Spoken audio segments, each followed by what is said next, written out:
Okay, so who actually got paid more, the men's or the women's US soccer team? We're here to answer that question and also break down the US women's equal pay lawsuit.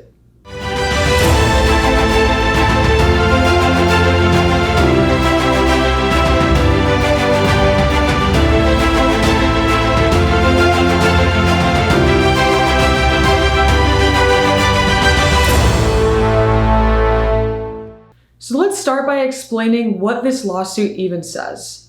To begin, the U.S. Women's National Team and 28 of its players are suing the U.S. Soccer Federation on the grounds of gender discrimination.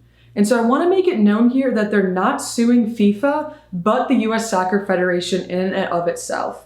But between you and I, the gender discrimination occurring within FIFA is even worse. In 2018, when the French men won the World Cup, they walked home with $38 million.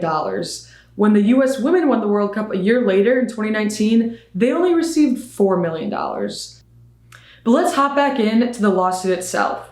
The first part is on equal pay. This is the actual money the players are taking home and what most people think this lawsuit is about. However, there's an entire second part about general gender discrimination and the resources that are provided to the players. This includes everything from training to travel resources. This part of the lawsuit is just as important as the equal pay part of the lawsuit, and so we're going to give you the numbers and information on both sides. For this next part, I want to read explicitly from the lawsuit itself. It states the USSF admits to such purposeful gender discrimination even during times when the women's national team earned more profit, played more games, won more games, earned more championships, and or garnered higher television audiences.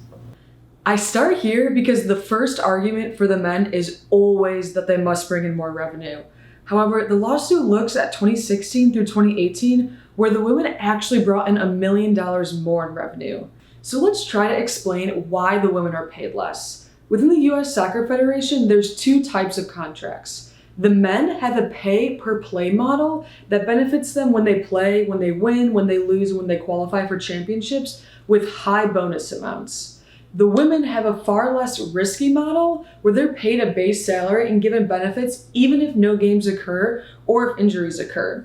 However, the real argument here isn't how much money comes from each contract, it's that the women were never offered the same contract that the men have.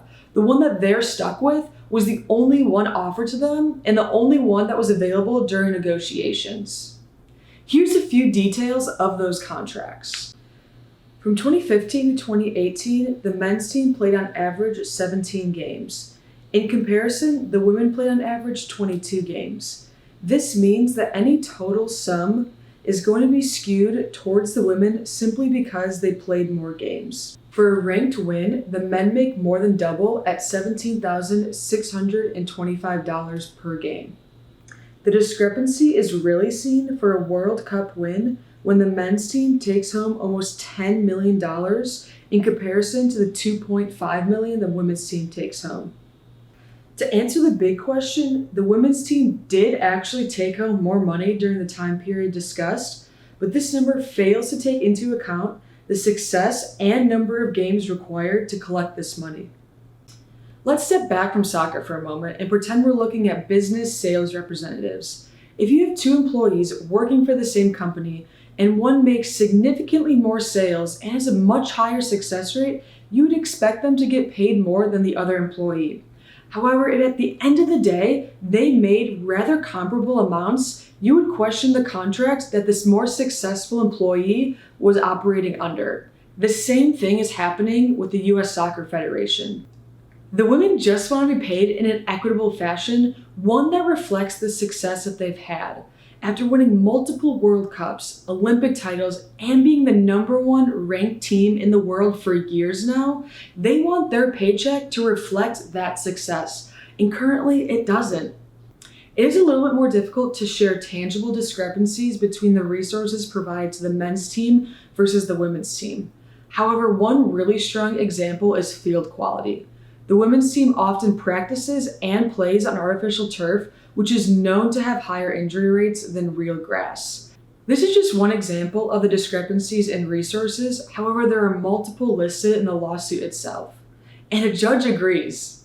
It was determined that the women did in fact have poorer working conditions than their male counterparts, and since then the US Women's National Team and the US Soccer Federation has reached a settlement. However, on the equal pay side of things, the judge ruled in favor of US Soccer. The US Women's National Team has made it very apparent that they plan to appeal this notion, and those discussions continue to this day. At the end of the day, even if the lawsuit ends exactly how it is now and the judge rules in favor of US Soccer, this fight is ultimately a win for female athletes because they're drawing increased awareness and exposure to the discrimination happening in the sports industry. We know that this fight is far from over, and so we promise to provide any news and updates as they arise. But until then, keep supporting female athletes.